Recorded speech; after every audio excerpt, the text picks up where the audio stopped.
Bismillahirrahmanirrahim. Assalamualaikum warahmatullahi wabarakatuh. Alhamdulillahirabbil alamin. Wassalatu wassalamu ala asrofil anbiya'i wal mursalin wa ala alihi wa sahbihi ajma'in, amma ba'du. Ayah bunda yang dirahmati Allah, anak adalah amanah dari Allah Subhanahu wa ta'ala. Kehadiran mereka adalah bagai penyejuk dalam sebuah keluarga. Pendidikan terhadap anak adalah salah satu tanggung jawab dan kewajiban kita sebagai orang tua. Sekolah dan lingkungan masyarakat adalah tempat mereka bersosialisasi. Semua berawal dari keluarga. Di dalam sebuah keluarga, pastilah ada peran dari kedua orang tuanya yang akan mendidik anak-anak kita, yang akan bersosialisasi dalam sekolah dan juga masyarakat. Berikut akan saya sampaikan beberapa kesalahan dalam mendidik anak secara Islami.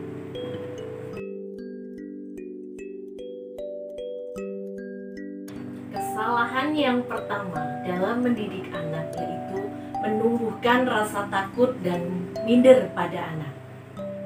Contohnya, setiap kita menemui anak yang sedang menangis, bahkan untuk meminta sesuatu dengan menangis, kita sering melakukan kesalahan dengan cara menakut-nakutinya. Awas loh, nanti ada hantu. Awas loh, nanti digigit hewan, atau lain-lainnya. Oleh karena itu, anak akan tumbuh dalam rasa minder dan anak tumbuh dalam rasa ketakutan. Apa yang seharusnya kita lakukan? Seharusnya kita dapat menciptakan rasa tenang, sehingga anak akan tumbuh dalam rasa percaya diri dan tidak perlu takut dengan apa yang seharusnya tidak ditakuti.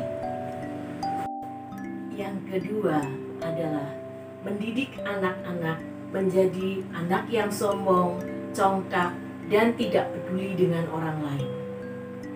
Dalam contoh kasus yang sering terjadi di dalam masyarakat, sikap-sikap seperti ini dianggap sebagai sikap pemberani, tapi tidak pada tempatnya. Lebih baik kita arahkan jika sikap berani anak-anak itu kita arahkan untuk menjadi sikap yang takut terhadap perbuatan-perbuatan yang tidak baik. Contohnya, takut kepada Allah karena berbuat keburukan. Itu menjadi salah satu teladan yang perlu ditekankan oleh kedua orang tua. Yang ketiga adalah membiasakan anak untuk berfoya-foya, hidup mewah, dan tidak peduli dengan orang lain. Nah, dengan kehidupan yang seperti ini, saat ini kita sudah lekat sekali dengan kehidupan hedonisme di zaman yang serba digital seperti ini. Fenomena ini akan membunuh fitrah anak dan akan membuat anak-anak kita tidak istiqomah dalam beribadah, sehingga akan membunuh sifat zuhud di dunia ini yang harus kita tanamkan kepada anak-anak kita. Kesalahan yang keempat adalah selalu memenuhi permintaan anak. Sebagian besar orang tua ada yang selalu memenuhi permintaan anaknya tanpa mempertimbangkan dampak baik atau buruknya bagi anak-anak. Apakah permintaan itu adalah hal yang betul-betul dibutuhkan atau hanya sekedar keinginan mereka saja? Nah, dengan pola seperti ini, maka anak tidak akan tahu bagaimana cara menghargai uang, bagaimana orang tua itu lelah, membutuhkan sebuah usaha yang keras untuk mendapatkan uang. Dan mereka tidak akan dapat mengelola uangnya dengan baik jika orang tuanya selalu menuruti permintaan anaknya. Kesalahan yang kelima adalah selalu memenuhi permintaan anak, terutama anak yang masih kecil, dengan menggunakan cara menangis. Sebagian besar orang tua akan memenuhi permintaan anak tersebut dengan memilih daripada mereka menangis atau lebih baik mereka diam. Seperti itu dengan cara memberikan apa yang dimintanya. Hal ini dapat menyebabkan anak kehilangan jati dirinya dan akan menjadi lemah. Kesalahan yang keenam adalah terlalu kaku dan keras dalam menghadapi mereka.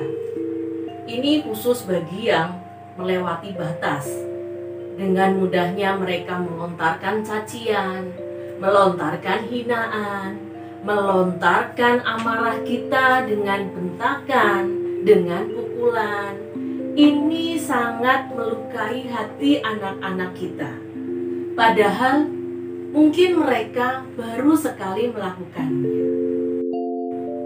Kesalahan yang ketujuh adalah terlalu pelit kepada anak-anak kita melebihi batas kewajaran, sehingga anak-anak kita merasa tidak terpenuhi kebutuhannya. Maka mereka akan mencari cara, bisa dengan cara mencuri, atau dengan cara meminta-minta, atau lebih parah lagi dengan cara memalak atau dengan cara kekerasan. Ini sangat memprihatinkan sekali.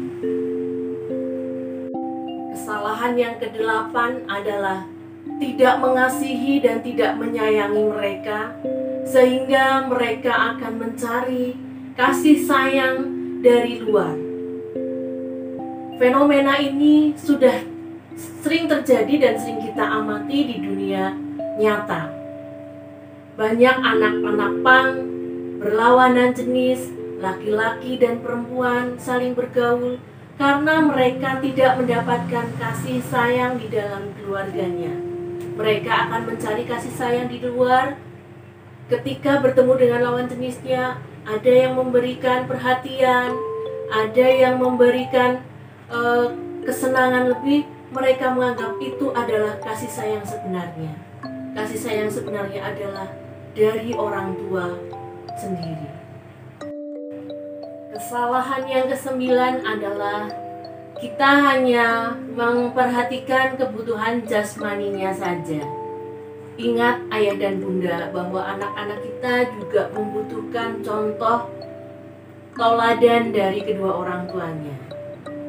Tentunya bagaimana mereka mendapatkan asupan rohani, ya, karena tidak hanya jasmaninya saja yang diperlukan, tapi asupan rohani mereka juga dibutuhkan oleh anak-anak kita. Bagaimana beragama secara benar dan bagaimana mereka berakhlak mulia. Itu kita dapatkan dari tauladan kita sebagai orang tua. Dan yang terakhir, yang ke-10 adalah terlalu berprasangka baik kepada anak-anak kita.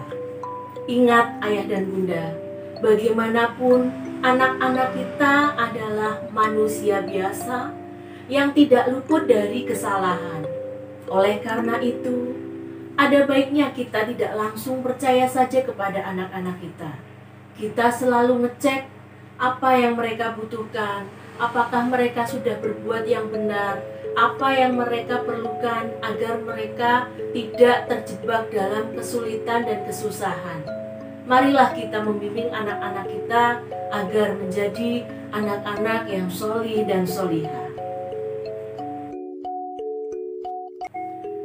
Demikianlah 10 kesalahan yang tanpa kita sadari maupun dalam keadaan sadar kita pernah melakukannya.